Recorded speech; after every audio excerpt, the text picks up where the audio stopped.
ओम शांति। आइए करते हैं आज की मुरली का रिवीजन। 23 अक्टूबर। आज बाबा ने कहा, पढ़ाई भी एक है, लेकिन पढ़ने वाले पढ़ाई में नंबरवार हैं। मुरली का पाठ भी एक स्थान पर होता है, मुरली भी सब जगह वही होती है। फिर भी नंबरवार क्यों? क्योंकि इस ईश्वरीय पढ़ाई पढ़ने की विधि सिर्फ सुनना नहीं है, लेकिन हर महावाक्य को स्वरूप में लाना है। आगे बाबा ने कहा, इस पढ़ाई में सब्जेक्ट भी ज़्यादा नहीं है, 4 सब्जेक्ट हैं, फिर इसमें मुश्किल क्यों है? बाबा ने कहा, ज्ञान, योग, धारणा और सेवा।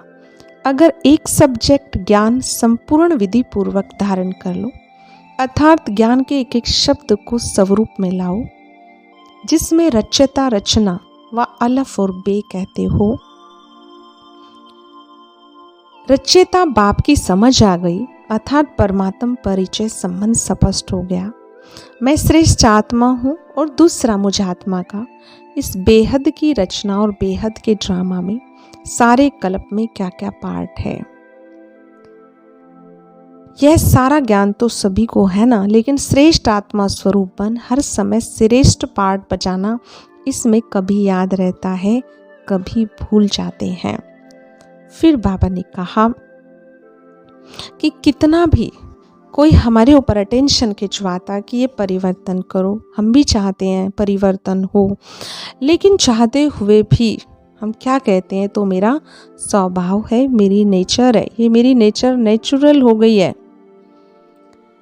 तो बाबा ने कहा कि जैसे ये बोलते हो, मेरे बोल ही ऐसे हैं, बोलने का टोन ही ऐसा है, तो ऐसे ही ज्ञानी जीवन व योगी जीवन में भी हर कर्म नेचुरल हो, अर्थात योग संपन्न हर कर्म नेचुरल हो।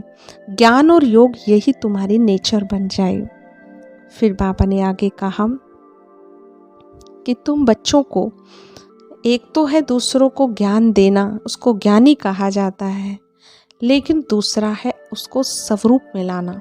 समझने में सभी होशियार हैं, समझाने में भी सभी होशियार हैं, लेकिन नंबर 1 बनना है तो ज्ञान और योग को अपने स्वरूप में लाओ। बाबा ने कहा कि तुम्हें कोई 4 घंटा या 10 घंटे के योगी नहीं बनना है, लेकिन निरंतर योगी बनना है। अपने योग की शक्तियों द्वारा विश्व की सर्वात्माओं को योग शक्ति द्वारा परिवर्तन करना है। तुम हो विश्व कल्याणकारी आत्माएं। मास्टर सर्वशक्तिवान बन, विश्व कल्याणकारी बन, सर्व को सहयोग देने की सेवा करनी है। तो बाबा ने पढ़ाई का मतलब बताया, स्वरूप बनना। फिर बाबा ने कहा कि आज तो सब दिवाली मनाने आए हैं। मनाने का अर्थ क्या है? बाबा ने कहा, दीपावली पर क्या करते हैं? सबसे पहले लाइटें जलाते हैं, और लाइट जब जलती है तो बहुत सारे परवाने आ जाते हैं। परवानों की विशेषता क्या होती है? 3 तरह के परवाने होते हैं। एक तो फिदा होते हैं, अर्थात जल मरते हैं। दूसरा वहीं पर चक्कर लगाते रहते हैं, और तीसरे चक्कर लगाया और फिर चले गए। तो बाबा ने कहा कि आप सब कौन से परवाने हो? चक्कर लगाना अर्थात किसी ना किसी माया के रूप से टक्कर खाना। तो माया से टक्कर नहीं खानी है, माया को हार खिलाना है, विजयी बनना है, और परमात्म क्षमा पर परवाने बन फिदा होना है। आगे बाबा ने कहा कि वह दीपक तो संख्या फिर भी उससे कम हो जाएगी, लेकिन आप सब तो बाबा के जगमगाते हुए दीपक हो। याद रखना, इस संगम युग की विशेषता है दिवाली मनाना। वो तो आप चैतन्य दीपक हैं, और वो जड़ यादगार आपकी यादगार में मना रहे हो। चैतन्य में स्वयं हो और जड़ यादगार आप दीपावली देख रहे हो। फिर बाबा ने कहा कि आप सब आत्माएं बहुत खुश नसीब हो। खुश नसीब आत्माओं की निशानी क्या होती है? बाबा ने बताया, उनके चेहरे चलन से सदा खुशी की झलक दिखाई देती है। चाहे वो साधारण काम भी कर रहे हैं, लेकिन हर कर्म करते खुशी की झलक दिखाई देगी। निरंतर खुशी का गीत उनके मन में बजता रहता है। कौन सा गीत बजता है? वाह मेरा श्रेष्ठ भाग्य वाह। सदा दिल में श्रेष्ठ भाग्य के गीत बजते रहते हैं। वाह मेरा बाबा वाह, वाह मेरा श्रेष्ठ भाग्य वाह। ऐसा श्रेष्ठ भाग्य सारे कल्प में अभी ही प्राप्त होता है। तो अभी की खुशी, अभी का नशा सबसे श्रेष्ठ है। फिर बाबा ने कहा जो आत्माएं खुश रहती हैं तो वह खुशी, उनके खुशी के गीत उनके अंदर बजते रहते हैं। तो सदा ये स्मृति में रखो, हम खुशी के खजाने के मालिक हैं। जितना खजाना याद रहेगा उतना नशा रहेगा। तो ये रूहानी नशा औरों को भी उनके चेहरे से अनुभव कराएगा कि इनके पास कुछ है। तो कभी भी इस खजाने को गुम नहीं करना, सदा साथ रखना है, भूलना नहीं है। फिर बाबा ने माताओं को याद किया। माताओं को सारा समय क्या याद रहता है?